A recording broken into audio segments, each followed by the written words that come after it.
Welcome to This Jungian Life. Three good friends and Jungian analysts, Lisa Marciano, Deborah Stewart, and Joseph Lee, invite you to join them for an intimate and honest conversation that brings a psychological perspective to important issues of the day. I'm Lisa Marciano, and I'm a Jungian analyst in Philadelphia. I'm Joseph Lee, and I'm a Jungian analyst in Virginia Beach, Virginia. I'm Deborah Stewart, a Jungian analyst on Cape Cod.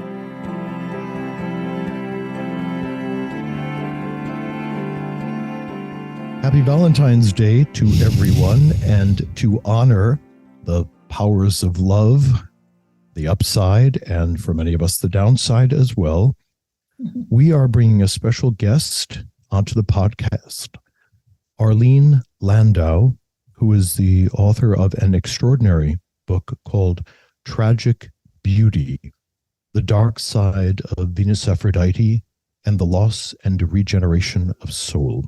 Arlene is a Jungian analyst who lives in Pacific Palisades, California. She has a private practice.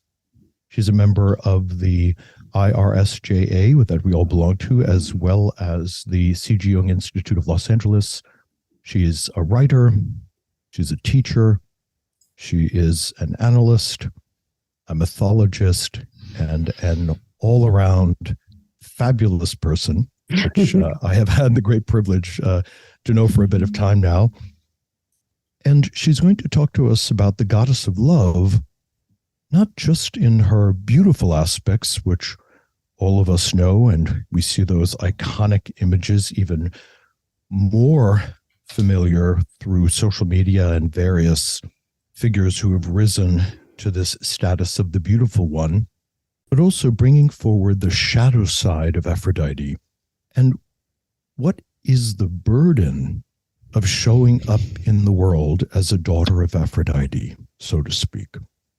So, Arlene, welcome to the show, and just introduce us to Aphrodite. Okay, thank you, Joseph. I'll just start with the beginning of my book. I'm going to read a little bit, and I think that'll give everyone an idea. So, who is Aphrodite? These reflections on Aphrodite, whom the Romans called Venus, trace the unfolding of a personal, a mythological, and a depth psychological realization that was always patiently waiting to dawn upon me. As a girl, I simply grew up doing these things, acting this way, not knowing that something alive from ancient times, a ubiquitous archetypal pattern, animate and breathing, was causing chaos by doing its own autonomous thing in my girl psyche. The third Homeric home to Aphrodite might well have described me saying, that seductive face of hers is always smiling, always carrying its seductive flower. Now I'm going to continue a little bit. Aphrodite girls always stand out. As James Hillman said, Psyche serves in the temple of Aphrodite. Aphrodite is what makes something light up, so you want it. She's the touch of beauty. I recently experienced this touch of beauty while walking around in the old town of Prague. I noticed some commotion in the street. Then I saw her and her less fascinating entourage. She was magnificent, of indeterminate race or ethnic group. She was olive-skinned, blue-eyed, and had long hair styled in many braids, dressed in very short shorts and a tiny top. She was tall and thin with strappy heels that glided easily over the nearly unwalkable cobblestone streets. Her companions were also scantily dressed, but their appearance scarcely had the same impact. When one sees the real incarnation of her, one knows it. There is an Aphroditic vibe that takes over. This woman's entourage of male and female acolytes knew she was the queen and that she must be served. When in full regalia, such women carry a divine spark. The other girls or women may be just as pretty if one really looks at them, and she might even be less beautiful, but she is still the it girl. So This is something that incarnates. It incarnates on the street. It incarnates right in front of us and carries this valence that makes people stop and turn. And you yourself have carried this archetype, as you said. In what ways was Aphrodite wreaking havoc on your developing psyche? If we go back to that quote, how does it shape a girl's psyche when Aphrodite chooses her? Oh, that's a good question. I think, initially I was pretty happy about it. I remember, I think it was junior high, and I was opening my locker and I couldn't open it. And some boy out of nowhere who was very cute came up to me and helped me. And then the second day of junior high, 2 people asked me to go steady. And so it just started happening. And so I, didn't feel there was a dark side to it at that point. So when an archetype activates in a young person's psyche, it highlights certain features the way archetypes do, and it can push down or starve other features.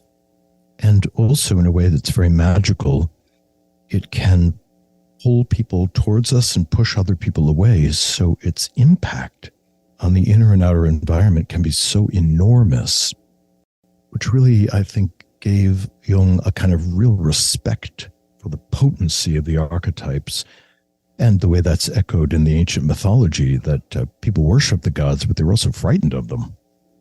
Yeah, and I've had that experience. I've had certain men in my life where they would like run from me, I'm assuming when I looked really good.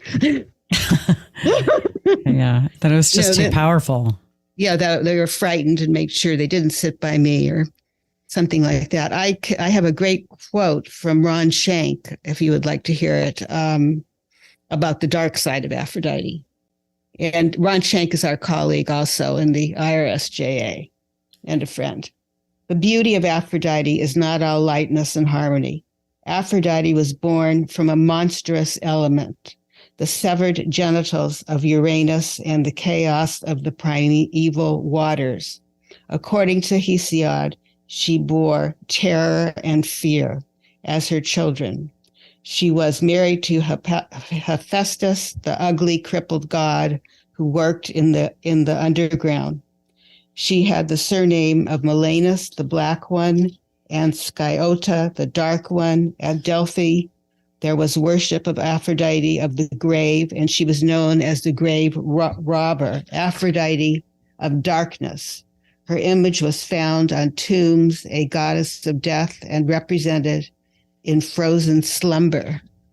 And I'll say one really fascinating thing that I still remember this is years ago, actually before my daughter was even born.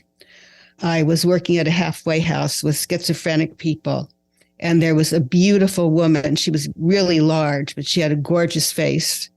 And she told me that she came out of the water, but the water was poison. So when Aphrodite taps us on the shoulder, it always comes with a dose of poison. Yes, and I think people don't realize that. Another example, I was walking in Santa Monica not too long ago, and there was a very elderly woman. She could have been 100 and real skinny and bent over. And she was wearing, must have been 5-inch leopard shoes and a matching leopard top. And she had this like beehive. Fabulous. And she was carrying these fur topped boots. And she was going into the shoemaker, obviously, to get the boots fixed. And it was such actually a tragic view of someone who didn't, who should have developed other things by now. And she was really ancient. Mm-hmm. This kind of takes me back to your story about junior high school and how it's a blessing to be Aphrodite in junior high. I mean, I can imagine that certainly wasn't my experience, but one of the things that happens, and Joseph, I think you were alluding to this, is that you're then led in a certain direction and maybe develop certain parts of your personality and not others. And that can start to leave you with an impoverished patrimony, as it were, that you're kind of leaning into this one quality and perhaps cut off from other qualities or other avenues of development. Yeah, I think definitely. So that you could wind up being 100 and still just, what you've got going for you is your leopard skin stilettos. I think about the dance between the culture and Aphrodite, and that perhaps this has ever been the case, but in American culture, Aphrodite is such a prized archetype, such a prized image. Like, for instance, you don't see Athena as the best sister you could imagine being celebrated all over the culture, that we should have a great campaign for becoming great sisters. But you'll see this enormous campaign for becoming as beautiful as Aphrodite. So there's this dance between what the culture prioritizes and the pressure that women and girls feel to attain or identify with Aphrodite, even if it isn't their natural predisposition. Yeah. Yeah, I see that at the gym. And now I guess everyone wants to be like a Kardashian. So they're working on their butts and, all these exercises. And they're now wearing, the skimpiest outfits, which when I've been going to the gym like for 25 years, and that wasn't always the case. So I think it's becoming more so than it was. What do we imagine that's compensating for in the collective? Why that archetype versus others that might come into dominance? For instance, I think perhaps in the 1930s and 40s, Hera was a more powerful archetype, and being the ideal matriarch, had an enormous amount of status and value and a lot of cultural accolades. So, I don't have an answer for this. I'm really just putting it out there. What happened to us as a culture? I really don't know either. Maybe the internet, I'm sure, has something to do with it. All the available pornography on the internet, piercing, things that weren't available before. But it does seem more so. Well, I'm going to take a stab at that, and I'm just going to kind of go down a little bit of an intuitive rabbit hole here for a second. But, when you asked that question, Joseph, what popped up for me, which I don't know that I've ever thought this before, so it may be kind of half-baked, is that Aphrodite is kind of a puella. Oh, yeah, definitely. She doesn't settle down. She gets married, but then she cuckolds him and has affairs, and she's just concerned about her beauty and, kind of stirring up trouble, as it were, and, being the most beautiful. She's not, something about Hera is, at least she has a kind of value system where there are some values placed on institutions, for example, at least. But with Aphrodite, she's really in it for her own pleasure. And I think there has been in our culture a drift away from the cultivation of values, the cultivation of virtue. And I realize this is somewhat cliche to say, but I just think it's so true. There's such a prioritization of personal preference and pleasure. And, in some sense we've, as a culture, moved away from saying there's this set of values that we all agree is something we ought to strive toward. Obviously, it's problematic to impose that because people might have different values. But where that leaves us is a sense that what really matters is just what I want, or just what makes me happy or gives me pleasure in the moment. And that is a very Aphrodite kind of way to live. That's true. Yeah. I'm kind of thinking about your reference back to, earlier in the 20th century and for centuries and centuries before, the predominance of the archetype of Hera. Women would get married, period, end of subject, and have children in order to have security and protection and so on. And then came the pill. Yeah, no, I talk about that sometimes too.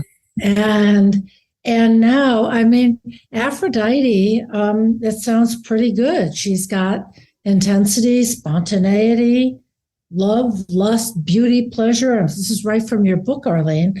Passion and procreation. I think there is a sort of promise, whether it's, quote, real or not, that you can have it all. You don't have to be tied down. And I think the flip side of that is the trap that girls and young women and older women, especially the lady you referenced, Arlene, that then you have to conform. You have to have a certain look, a certain body type, etc. But I can certainly understand how Aphrodite has come to the fore, aided and abetted by innumerable marketing schemes. Yeah, I think of Hera, like Hillary Clinton is a real Hera, or Michelle Obama, who's actually pretty sexy looking. One thing I did want to bring up, and it is in my book, but as everyone knows, Lisa Marie Presley died. Well, I guess it's 2 days ago now. And I worked on the set many, many times with Elvis, and I knew him not well, but I did know him. And he would ask me out, but it actually was not exactly him. One of his hellbelly people would ask me out, and I'd heard from other girls that he just would then, you'd go to bed with him, and then the hellbelly would take you home in the limousine. Wow. So I didn't want to do that. So I didn't.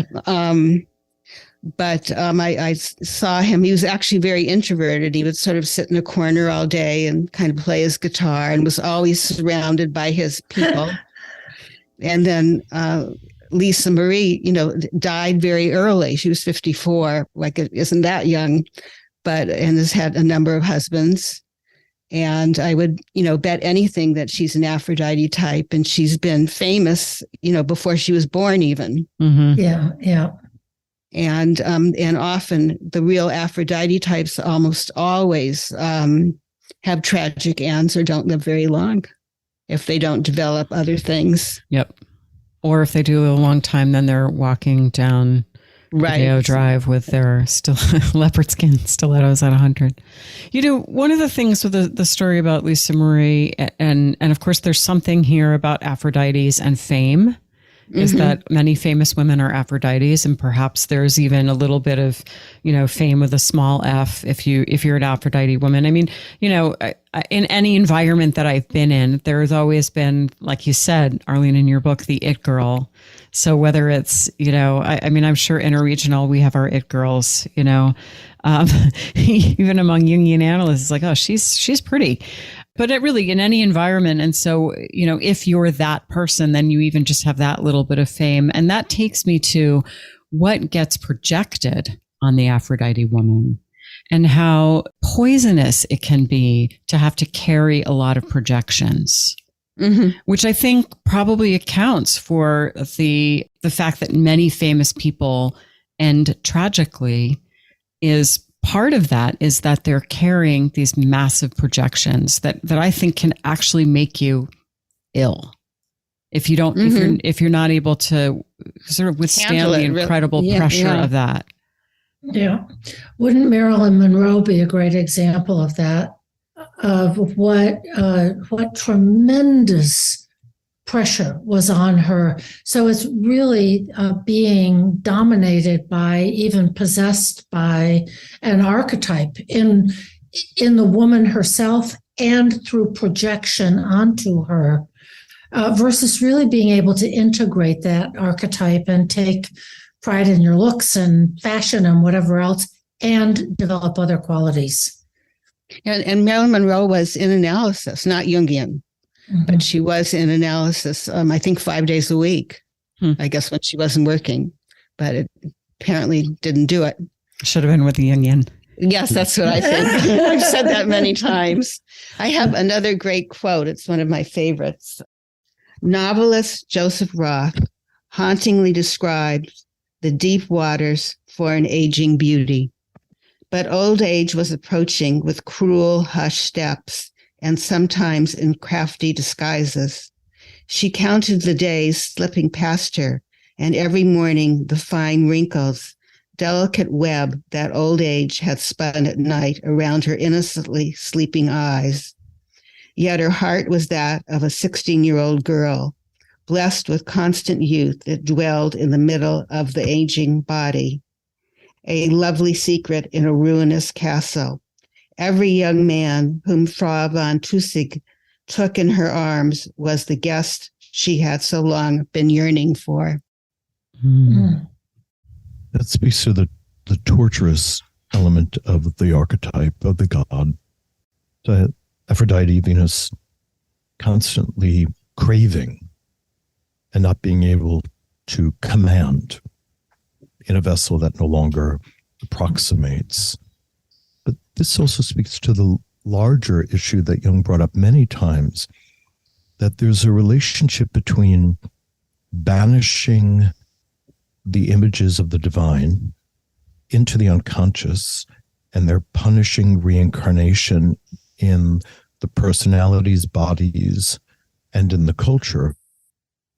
So coming back to your comment, Deb, about Hera, Catholicism had allowed this vision of the divine mother, the perfect mother, the abiding vision of love, as part of a kind of mythic world.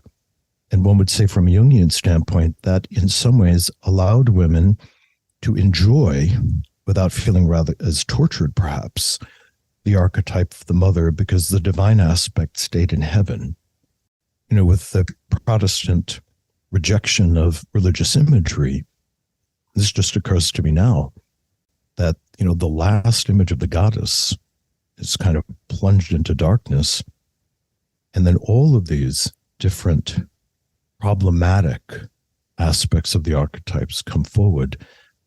And I would imagine that Aphrodite as a religious image had left Western culture for a long time. So part of the real correction, which is very difficult to do, but your book is doing, is putting Aphrodite back in the pantheon of gods and allowing her to be something that we have a kind of worshipful attitude towards, but that our own bodies don't have to be her temples. Mm-hmm. Does that sound right? No, I think that's really well put, that our bodies do not have to be her temples. You know, we don't have to live it out. We can have a relationship with this power, but it doesn't have to land in us, in our lives. Or live us. Yeah. Yeah. And you write about that when you write about a woman who was not especially pretty and lovely, but who had a certain spirit, and that she then became the person to whom everyone else gravitated. So to build on that point of incorporating it within without having to concretize it by having the perfect body, whatever that might be, and perfect wardrobe and youth. Yeah, this particular woman that you're speaking of, that I wrote about in my book, was schizophrenic, also in this halfway house. And she, I was dying to meet her because everyone wanted to marry her, but she wasn't pretty at all. But she did have something that captivated the different men that were also schizophrenic. So that was unusual, actually. So in that world where the ego is pulled down into the unconscious, that's also a place where the goddesses can visit and take hold and then emanate from someone's psyche, from someone's body. Yeah, exactly. I had come across something that was really new to me. A friend of mine had told me that he had written his undergraduate degree paper in the classics on Helen of Troy. Mm. He mentioned just intuitively, spontaneously, that Helen of Troy was referred to as an eidolon, which is an old Greek word that means phantom. And one of the lesser known myths is that when Paris was pressured to choose the most wonderful goddess that he would align with. And Zeus had stirred up all of this discord. And he rejected Hera and Athena and the others. And he chose Aphrodite, who promised him penultimate love. And in this lesser-known bit, Hera is so outraged that she takes Helen of Troy and spirits her secretly off to Egypt and creates a phantom they called the shameless phantom of Hera to go and conduct these affairs and foment this horrible war, which is like, just my eyes were spinning in my head. Now, this was more of a scholarly paper looking at the science around all of this and research. But I was thinking about Aphrodite as a phantom that Hera generates as a kind of punishment. That's fascinating. So the rejection of the Great Mother then can go underground, perhaps, and create a kind of idealization of the feminine that is irresistibly magnetic and leads to this kind of tragedy for not honoring the first goddess, the matrix of this. But Aphrodite is born when, as you had said, Uranus is castrated and his phallus falls into the ocean, but his semen casts into the ocean and is imagined as a kind of sea foam. So that even in that story, Aphrodite is created from a man's phallic fantasy. So there is this interesting problem as to what is it that creates this irresistible image of the feminine, and how organic is it actually? What that brings up for me is and Arlene, I'd be really curious as to what you think about this, is I was talking before about how maybe an aspect of being an Aphrodite is a lot gets projected on you. So you're bearing the weight of mostly male projections. And, in some sense, the Aphrodite woman is kind of a male fantasy of, what a woman should be. And therefore, it's very dehumanizing because in some sense, you're constricted by the expectations of the projections to live out what's being communicated that you're supposed to be. And perhaps nowhere in there is there room for you to just be an ordinary human. Yeah, I hear what you're saying. That's very interesting. Just like personally, and from different Aphrodite types that I know, when they're at home, they're can be sort of like slobs. and then the makeup goes and the hair goes and the outfits go. They so desperately need to just be themselves, or whomever that is. But well, that speaks so well to the idea of the eidolon. Mm-hmm. That there's a phantom that an Aphrodite woman can take on and be granted the power to cause wars over her attention. When the phantom leaves, she can exhale and feel more natural, feel more relaxed. Yeah, I think this fits because I think of her as a phantom is Amy Winehouse. Because she was on this earth for such a short period of time. Just find the place here. Amy Winehouse, in her brief and tragic life, appears to be an Aphrodite type, judging by her outrageously sexy dress, leopard tops, and exaggerated long hair extensions and eye makeup. However, she seems to be more a Persephone-like visitor from the underworld, briefly roaming about our world in search of peace, but finding only torment. So she seems like a phantom to me. Mm-hmm. Mm-hmm. So I'm back on her origin as having been born from the genitals of Uranus cast into the sea. So she's born from that and of sea foam. And when I was in college, we had to take an art history course. And the famous painting by Botticelli was universally known as Venus on the Half Shell. But I'm wondering about this. The later versions had Aphrodite born of Zeus. Yes, Zeus and Dion. But the earliest version comes from this primordial origin from male genitals and the sea. And that really makes it even more sort of primal and archaic than a lot of the other Greek goddesses, who are conveniently grouped into the virgin goddesses and the vulnerable goddesses. And then there's Aphrodite, who comes from an altogether different place. And I go back to the Hillman quote that you read, that Psyche serves in the temple of Aphrodite. She's what makes us want something.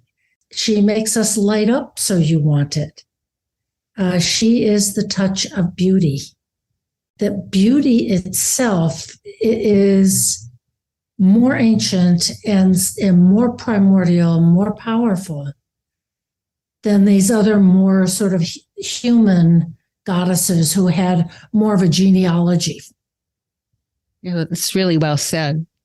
It's interesting when we think of, tiny animals coming from the ocean, like lizards and stuff, who eventually become humans, and the whole genetic trail.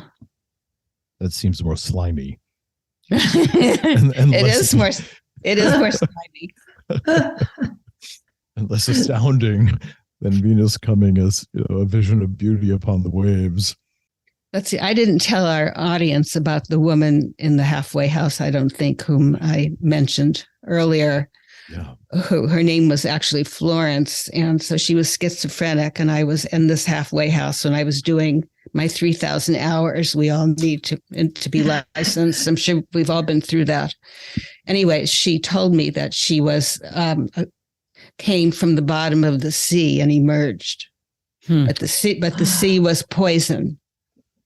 And she was poisoned with her schizophrenia. Mm-hmm. Yeah. And I would be amazed if she's still alive. Yeah.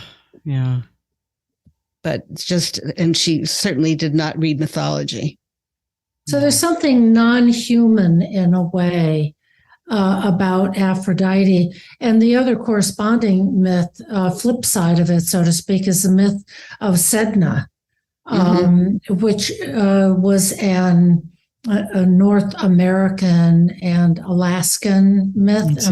Inuit, yeah. Inuit myth of where she was cast into the sea and became a primordial generator of whales and seals and other sea life.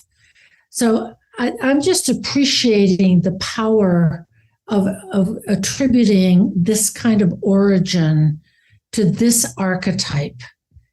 Yeah, how it speaks to something so primal, doesn't it? Yes, exactly. And all of the gods that are born parthenogenically, I guess is the way of thinking about it, are tricky. Like there's a story of Hera being so angry at Zeus because he created Athena just all by himself and out of his head, that her resentment self-spawned Ares. That Ares is Hera's fantasy of what a war-making man should be, and all the trouble that Ares creates in our culture, and that Ares and Aphrodite, are inexorably attracted to each other as lovers and as some kind of parents, I suppose. Well, I'm not really sure how that would be, but I guess gods don't need an awful lot of parenting. They kind of come out just as they are. And they stay as they are. Yes. That not having the input of the polarities of the opposites, they would be intrinsically one-sided. Yeah, that's interesting. Yeah, that's very interesting. Arlene, you mentioned before that a lot of Aphrodite women kind of die young and have sort of a tragic demise. What's your understanding on why Why does that happen? What's the connection? That's a really good question. Well, first of all, generally there's many marriages. So like one different ways you can tell if someone's an Aphrodite, how many times they've been married. I always look at their shoes. I'm not answering your question yet. No, that's okay. Like let's say at the interregional or at a classroom, wherever, those who wear, the spiky shoes and with some glitter on them are going to be Aphrodite types. And those who wear the Birkenstocks or the tennis shoes are another type. I once had a client tell me that I had very sensible shoes. There you go. But to answer your question, why they die young, I think because they often have no way of getting out of this archetype. And it's so painful, as they get older or people become bored with them. And then drugs now.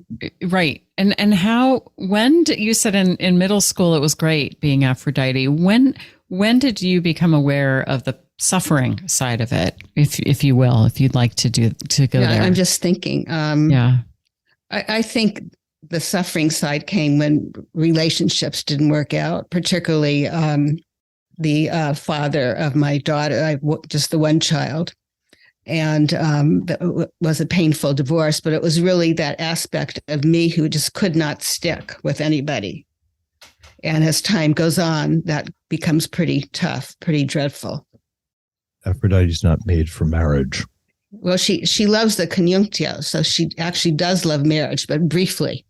That's why she's the patroness of Vegas, undoubtedly. Yeah. I have a friend, talk about an Aphrodite story, who is a total older Aphrodite, although she has other developed qualities. So her husband was in the throes of a stroke, and the ambulance arrived, and she started flirting with the ambulance drivers. And that finally her husband, after that, got rid of her. Wow. Oh. What are Aphrodite women like as mothers in your experience? I only have my own experience in a way. I think I was a pretty good mother somehow. But I have asked a few other people, a friend of mine who, her mother just died recently, who was known to be very beautiful. And my friend told me she was always so proud of her mother because everyone thought her mother was so beautiful. But she wasn't a destructive Aphrodite. She didn't take drugs. And I think she was married a number of times. Yeah, so it varies.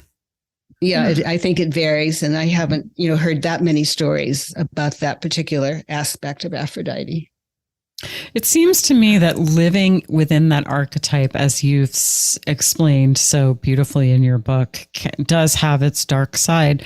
But it also seems to me, and you do talk about this too, that not having any access to Aphrodite is not so good either. Yeah, well, the more tragic ones actually are the Artemis types, and because they're hunters and yet they are hunted. And they're the type, like if you go to the zoo, and they'll be the ones that are mucking up the cages, or they'll be the ones taking your money in the zoo, man-like khaki outfit. And they, they don't wear sunblock, and they don't care about their hair. And then I saw one walking down the street recently, and she was long, straggly gray hair, and these old shorts and top. They must have been 100 years old. And so she's walking her two big dogs down the street, and she was an enactment of what could have been Artemis 100 years ago or 1,000 years ago. And why are Artemis types more tragic? I have to think about that more. Maybe somebody else can.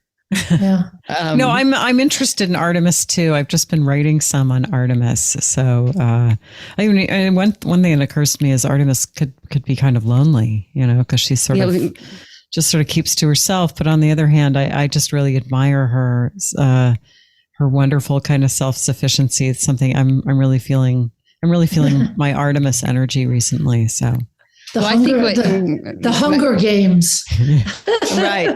But I think what you said, the loneliness, and they probably do live alone. And then, but actually Christine Downing wrote a lot about it, that they are hunted often. Yeah. I love what Christine says about Artemis. It's really cool. And often the Artemis type and the Aphrodite type, there can be in the same person, that can be really lethal. It's interesting. I'm imagining here that these are a kind of polarity of the Artemis woman who doesn't care about appearance, who's at home in the natural world, independent, a hunter, self-sufficient, versus the Aphrodite woman, and that the Artemis woman would have access to her own interiority, whereas the Aphrodite woman needs to be admired. I mean, as you said, when she's at home, she's a quote slob. Then never mind my nails, never mind my hair or makeup. But when I go out, I have to look special. That maybe some sense of identity or self-worth comes from the outside in, whereas the Artemis woman is more from the inside out. Presumably, yeah. Presumably. But the problem to me has to do with possession, which I think is the extreme example that all of us may notice that we've kind of been claimed in an inspirational way by an archetype so that it has a somewhat shaping component. And then some number of people, perhaps having to do with ego development or the environment that they were in, seem to be particularly filled with an archetype. So the Artemis might inspire a kind of independence and even an ability to hunt for your needs that really helps a woman get what she needs to bag her great job and take it home and really enjoy it, and to have a cadre of fantastically loyal female friends. But once Artemis becomes too big, that all the nuance is lost, and then she becomes the mistress of the beasts of the forest, and she becomes alien to a modern Western culture. And she becomes alien walking down Park Avenue, that it's so far into something that the culture, particularly in LA, particularly in California, doesn't have a place for. So like all those who carry archetypes that are not dominant in the culture, they become orphaned by the culture itself. And there is a tragic quality to it, but there's a tragedy to all archetypal possessions. Yeah. I think some like Hera, probably be the best example, maybe Athena. If they only have the one archetype, they're not in so much trouble. What's the solution? So let's say somebody is listening and they themselves, or maybe one of their daughters, really lights up that we can see this in ourselves or someone else. What's the medicine for this? What people should, of course, start reading your book. But really, I mean, getting knowledge so that you can bring consciousness to something is a powerful first step. And then what happens from there? Yeah. I mean, I think writing down one's dreams, and even if they don't know what they mean, to honor the unconscious. And, hopefully they would go into analysis, and particularly Jungian analysis, who Jungians understand these things. But obviously not everybody is going to do that. And to somehow realize that they're embodying a myth. Yeah. So you're talking about cultivating this interiority. Yeah. That somehow that's the antidote. Mm-hmm. And I think, Deb, you really put your finger on it a minute ago, that a lot of being an Aphrodite is being admired, and being admired, frankly, for surface things. So the antidote is to go in and to ignore what's on the surface and to cultivate that interiority. Just bring the other side. You could even still value what's on the surface. Sure. But go inside. Mm-hmm. Yes. And there is another sort of a polarity of, yes, value what you have, value your body, your beauty, getting a good haircut, having your nails done. I mean, there are real pleasures there, and a pleasure in a kind of pride in one's physical self and physicality, sexuality, without being sort of inflated by the archetype. Yeah, exactly. That you have, some of the qualities of the archetype rather than the archetype having you. Yeah, so one is still allowed to indulge in beauty, but not only beauty. Yes. And if you are enslaved to it, if you're really possessed by the archetype, it really is an awful kind of life sentence. Like the woman that you mentioned who was very aged in her high heels, struggling simply to walk. It is a terribly depriving life because you're identified with your looks. And of course, that's not who any of us is. It's not all we are. We're not phantoms. To not be a phantom. Yeah. Yes, but to understand the power of the phantom, that if we have whatever is required and surgery and exercise and outfits and everything else and corsets, and somehow the phantom will be returned to us and we'll enjoy the pleasures of the eidolon and all of the limitations of that. I wanted to bring up another element of this, which just occurs to me now, that as men, every man has an internal image of the feminine, which you call the anima, and that a man's anima can also take on an archetypal valence. Perhaps that's because of where they were raised. Perhaps it's totally unique. But men who have Aphrodite-possessed animas are powerfully affected from the other side, not just in terms of the kinds of women that they will seek to approximate the anima, which is part of what the magnetism of that does, whether they're friends or lovers or wives, but also what Aphrodite demands of them internally in order to make her happy. Mm-hmm. I can imagine complicated things coming out of that. Well, I was sort of, as I was getting ready for this, I was watching again the Elvis Presley movie, which if you haven't seen it, it's excellent. But he absolutely had an Aphrodite anima. There's no doubt in my mind. Elvis Presley. What is the movie? I think it's just called Elvis Presley. It's on Netflix. What's your sense of how that affected him, how that steered him around? Well, he was always after other women. And then, the drugs, maybe that was another issue. It was because of that. He had to work so hard. And his horrible manager, Mr. Colonel or Dr. Colonel, whatever he was called, who was played by Tom Hanks in the movie, did a great job. It's like the shadow was constantly hovering over him. But I think there's certain men that are more trapped by Aphrodite. And I'll give you an example. A man I worked with went to Oaxaca. So we went to a brothel and he fell madly in love with one of the girls.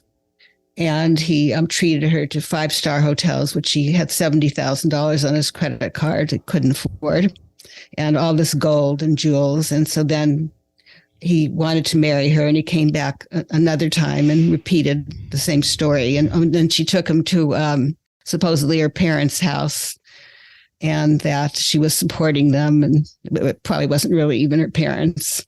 And so then the third time he went to marry her, and she wasn't there anymore. She was gone. So sort of what actually Jeanette Perry calls the pink man, the soft man. They often go for Aphrodite and are overpowered by her. Mm-hmm. And then also the Aries type or the military type. I see them in Beverly Hills sometime, and there'd be this macho looking guy, and then there's Aphrodite with her clip-clop heels after him. Yeah. So to me, like those two types are especially vulnerable to Aphrodite.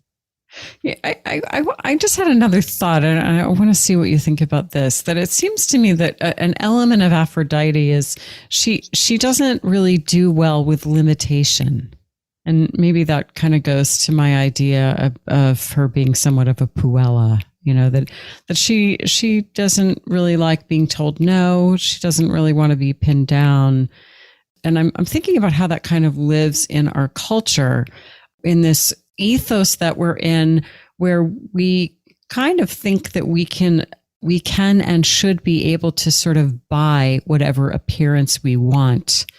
That if we've got the money, we can go to the plastic surgeon and get, the right butt or the right boobs or the right face. And if there isn't a sense of, this is the body that I wound up with. And at some point, my job is to make the best of it, take good care of it, but also to accept that this is, within some limits. This is the face I have. This is the body that I have. So there's kind of a fantasy of something being unlimited, of the potential to mold ourselves or craft ourselves, being somehow we can just buy beauty, and there doesn't have to be that sense of being limited to what we were given. Does that fit at all for you, do you think? I think so, for certain people. And people are, having these procedures done, in their 20s now. Oh my goodness. Oh, there's a lot of girls, getting plastic surgery as teenagers even. Yeah. Or complaining, that they wish they could have it. There's one thing I wanted to read. It's short. According to a friend who was a fine art dealer on Rodeo Drive, just steps away from what was my home as a child, Beverly Hills is the devil's playground. Anything that reminds one of death, one's mortal end, and the passing of time does not sell. Death, rot, and decay do not sell. Yet some of the inhabitants, in their pursuits of youth and beauty, perhaps look more mummified than those who live any place else on the planet. Yeah, that's great. Yeah. And this is where I grew up. So the culture definitely encourages the incarnation of Aphrodite, but also if one is talented or if one has a calling to be a daughter of Aphrodite, the rewards are immediate and substantial if we're living in, the land of Aphrodite. Yeah. And then when I've gone to, there aren't that many Jungians that are real Aphrodites. Yeah. But when I've gone to international things, some of the Brazilians, I thought, that can't really be an analyst. So much Aphrodite there. Yeah, I definitely know that a little bit. Sometimes a new analyst will walk in and think she is too pretty to be an analyst. She can't possibly be that beautiful and serious enough. Yeah, no, exactly. Yeah, but there are some. There are some. The stories of candidates who've come in interviewing to be accepted into training who are remarkably beautiful, receiving this kind of envious cuffing. Yeah, during the interview process sometimes, being held in suspicion. Or certainly talked about. Talked about. Yes. So that envy that Aphrodite has to suffer and rise above. I wanted to circle back to a question that I had asked in the beginning, but now intuition is chirping at me about why so much Aphrodite, why now?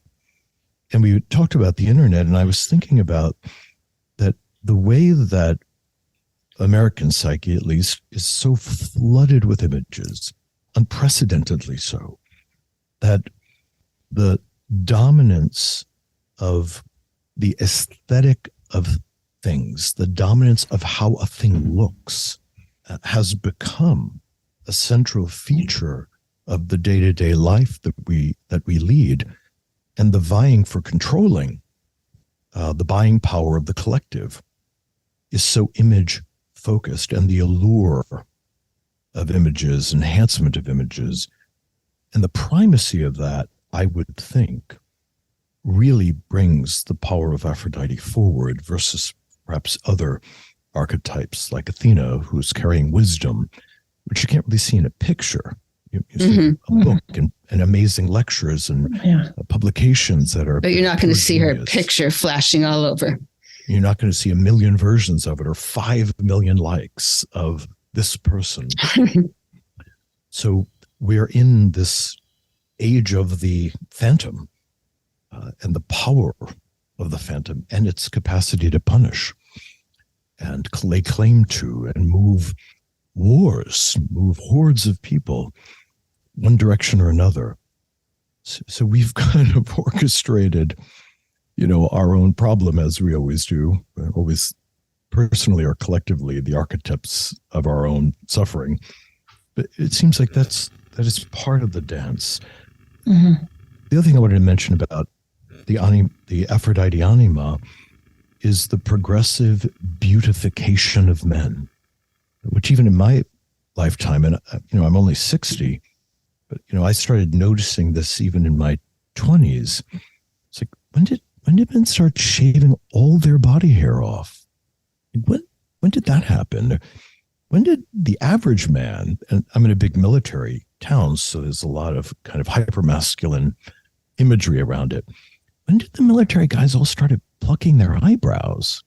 Like, how did that become a thing? Or getting facials? They're all so pretty, But what do you think about that? Because I'm not so much aware of that.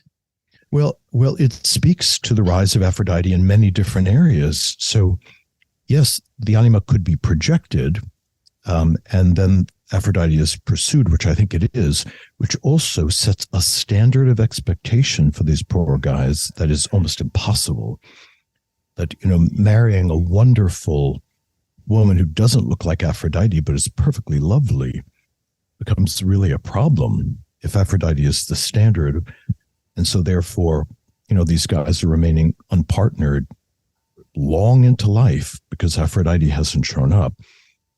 The way Aphrodite also tries to lay claim to their body, that the aesthetic of Aphrodite, if it's pushed deep enough into the unconscious, then tries to make these men's bodies her palette, becomes her playground. And then the beautification of men and men's makeup and a lot of the world of Aphrodite moves in and has become celebrated in a way that's very interesting. Well, I think we could talk about Aphrodite's role in advertising. Yeah. And that the advertising field loves Aphrodite. But I want to jump in here on men. And I am not so sure how new this really is. It goes all the way back to the Greek games and what was, considered attractive. And men have been just as Aphrodite smitten as women with, I think about all the military uniforms. And some of them are absolutely gorgeous, and there's gold braid. And so it goes. Facial hair, tattoos, piercings. We're all very much subject to be smitten by Aphrodite. It's just that what we consider beautiful for men is somewhat different from what we consider beautiful for women. But vanity is not limited to females or Aphrodite. And Hillman wrote a book about that. I think it's called The Art of War and the beauty of the costumes and all of that. Yeah. There's one more quote I would love to read by Jung. It's a short one. If a woman of this type remains unconscious of the meaning of her function, if she does not know that she is part that possesses, which would ever work evil but engenders good, she will herself perish by the sword she brings, but consciousness transforms her into a deliverer and redeemer. So I think that answers some of your questions. Yeah. Consciousness is really what we circle around for everyone, all of us, all the time. And I remember Jung saying to become as conscious and absorb as much consciousness as you possibly can. And that, of course, that is the goal of individuation. That's why that was so central to Jung's teaching and his whole opus. And that is what can free us from being smitten by any archetype or belief system or collective value or anything else, is to become truly ourselves, our whole selves, as much as possible. So along those lines, Deb, Robert Moore identified 4 central archetypes that needed to be balanced in a man's psyche: king, magician, warrior, lover, and whatever the mythic elements that might illuminate that. And that all 4 of those qualities would need to come together to have a kind of balance that was more effective and would incarnate more of the wholeness of the self. John Sanford explains that to meet our fate with courage requires from us character. Character in Greek means a stamp or imprint. Thus, to have character, one must have some definition, some mask of individuality. Undifferentiated Aphrodites think that they are stunningly individual, but in terms of character, they are the opposite. They are highly collective. Yeah, that's really great. So we were talking before about kind of what's the antidote to being an Aphrodite, or to saying to being enthralled to Aphrodite, or sort of being cursed to live out Aphrodite. And there's another answer, isn't it? That you develop character, that you develop yourself, you develop your individuality, and you're not just reflecting back to the world what the world wants to see. That's perfect. So we're going to switch to a dream now. But before we do, I just want to remind listeners about our Dream School program. Dream School is 12 months of material. Deb, Joseph, and I walk you through everything you need to know to begin to really work with your own dreams. And Jung felt that dream work was really one of the key ways that we can transform. And we've certainly seen that in our own lives and in the lives of patients too, that attending to our dreams can really speed up the process of change. And it's beautiful and fascinating. So we hope that you'll think about joining us in Dream School. There's a lot of material there. You get to hang out with us 3 times a month. We do live events. And so head on over to our website, thisjungianlife.com, and check out Dream School.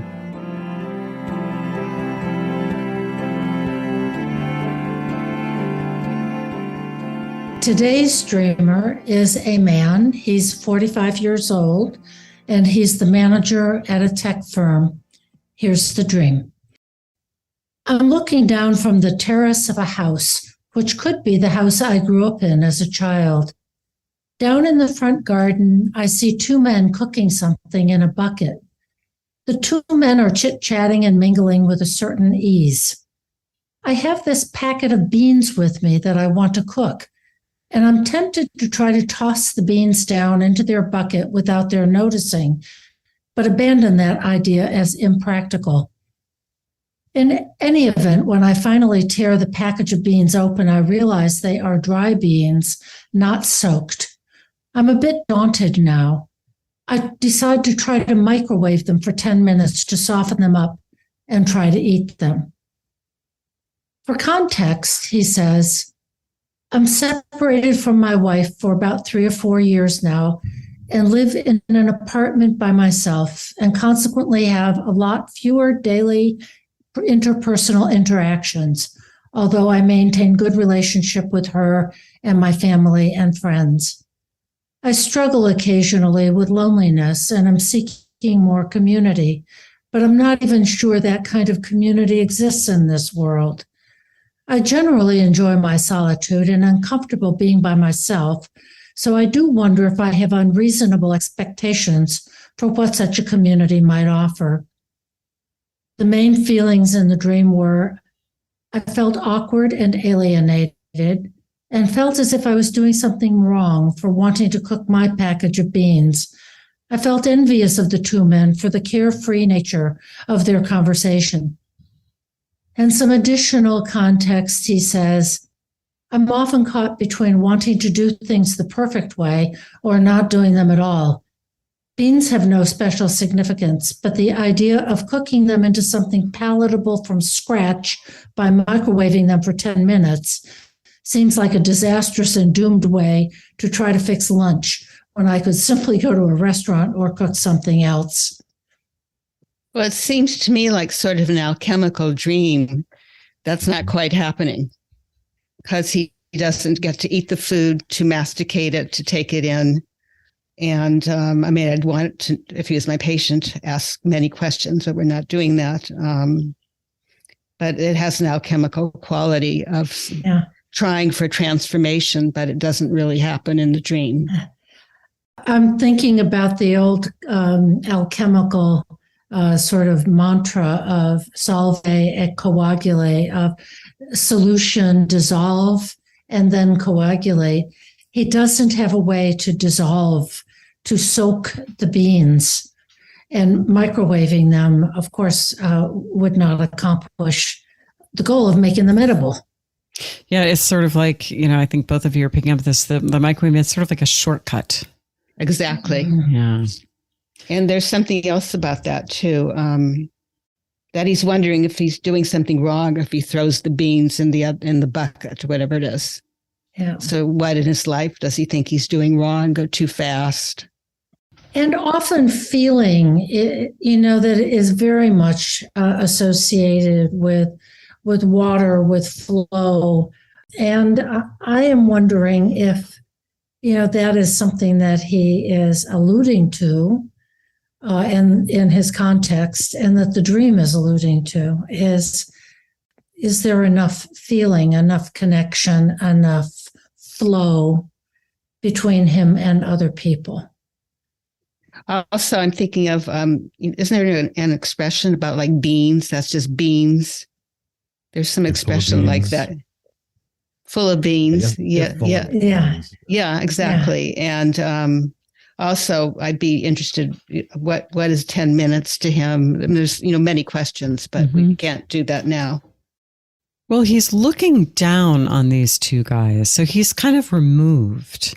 There's a sense of he wants what they have. They're chit-chatting. They're friendly. That seems to maybe refer to his, his associations of feeling somewhat lonely and longing for community.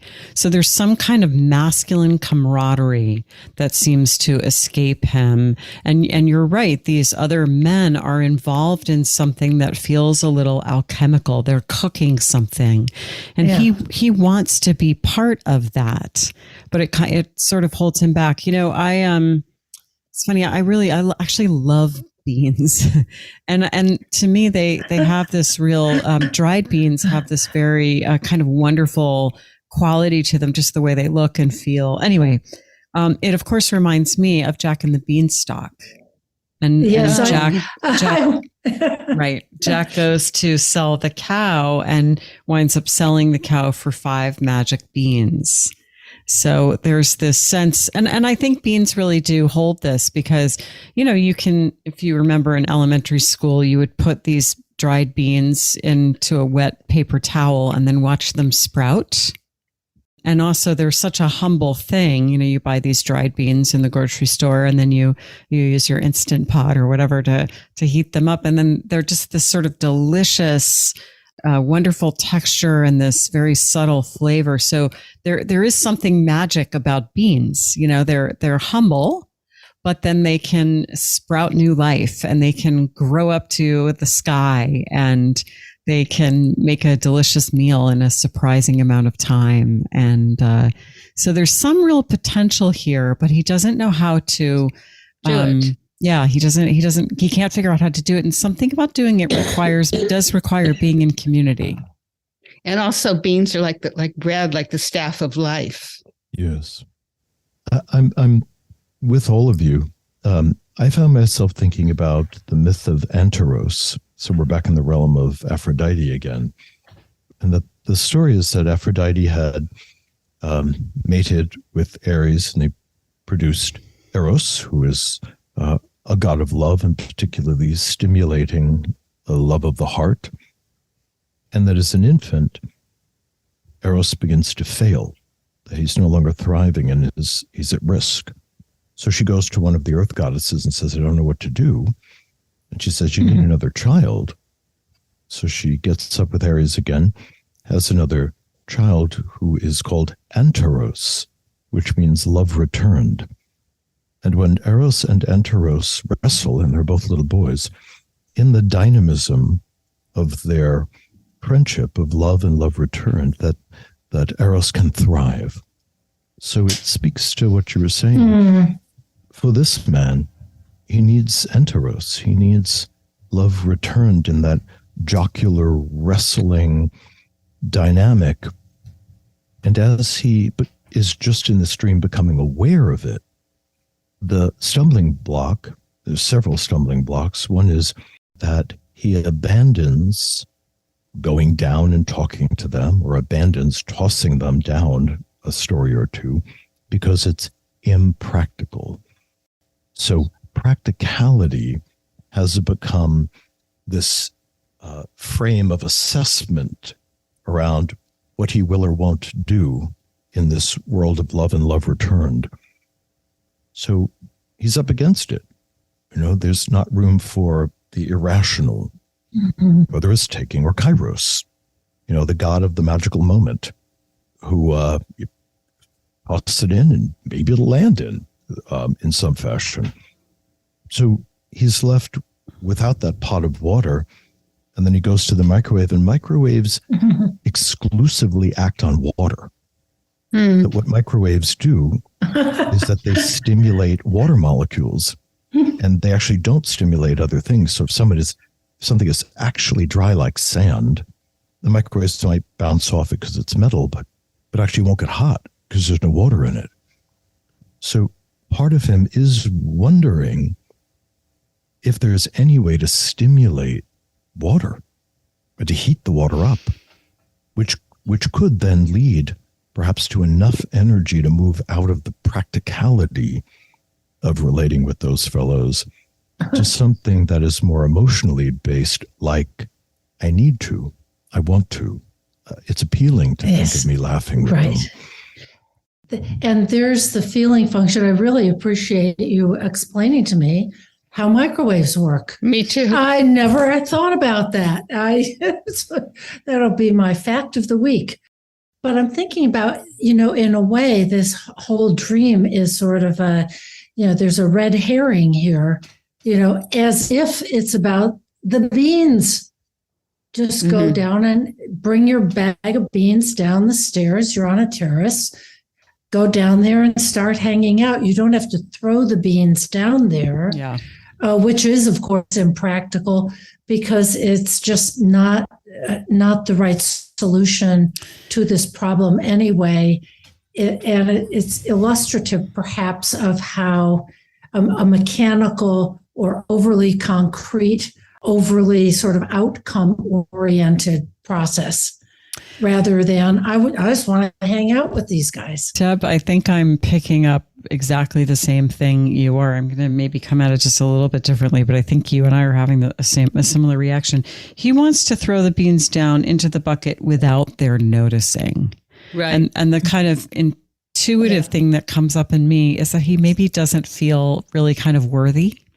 He feels a little reserved, in the dream. I mean, I'm sort of making this up because the dreamer's not here.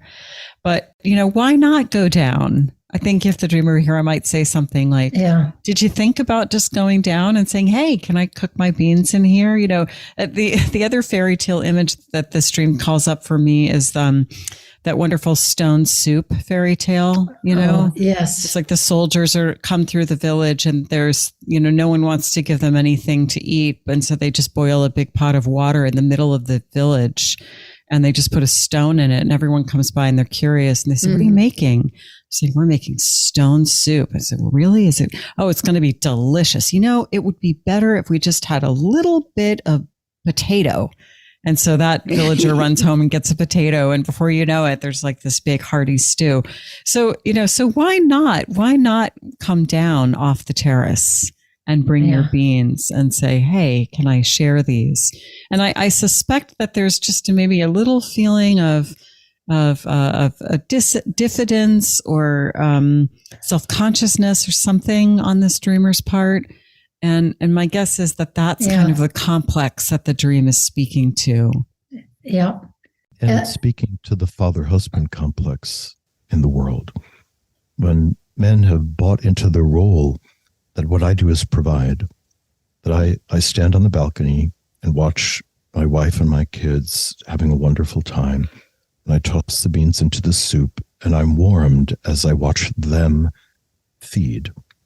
And that feels like a relationship until you want to be divorced, and someone says, listen, that's not a particularly gratifying for me anymore, and then he's left alone without any skills for going to the fire. Mm-hmm.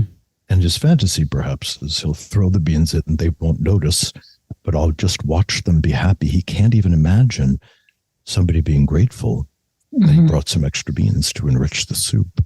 Yeah. And it doesn't. Yeah. Many providing men don't get a lot of gratitude. It's this kind of the expectation. Yeah. There's also a slight trickiness because he says without their noticing. And I'd also, if he was in the room, want to know what happened when he was 10 years old. It's been 10 minutes. Yep. Yeah. Also, he wants, the whole image around all these beans is he wants to be fed. Beans are, he wants to be fed emotionally, which is imaged in the dream as the beans. And he doesn't eat. And the thing is, he doesn't eat. If he threw the beans into their bucket, he would eat presumably with them. But instead he doesn't, he, just says, well, no, maybe that's awkward or something. And so maybe the microwave, but that's a very unsatisfying way to feed yourself. So I think the dream is speaking to his, right. It is really speaking to the need for companionship, both inner and outer, I would suspect. Emotional sustenance. And there's an inflation because he's high up looking down and doesn't get fed. You've been listening to This Jungian Life. From our website, thisjungianlife.com, you can follow us on Twitter, like us on Facebook, help us produce future episodes by funding us through Patreon, and submit your dreams for possible interpretation on another episode. We'd like to thank our listener who shared a dream for today's show and hope you'll let us know what topics you'd enjoy hearing more about. Until next time, keep living this Jungian life.